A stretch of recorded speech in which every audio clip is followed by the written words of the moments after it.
دي إزازة فيها جرعة سحرية. أول ما الكتكوت لسه طالع شرب منها على طول كبر وبقى في حجم يصلح للأكل.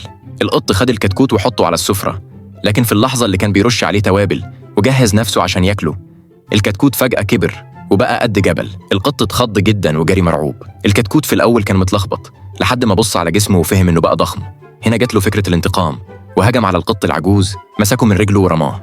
القط لمح الإزازة فوق الترابيزة، شرب منها شوية وجسمه بدأ يكبر بسرعة. الكتكوت ما خدش باله في الأول، لكن أول ما القط مد مخالبه الناحية التانية حس إن في حاجة غلط.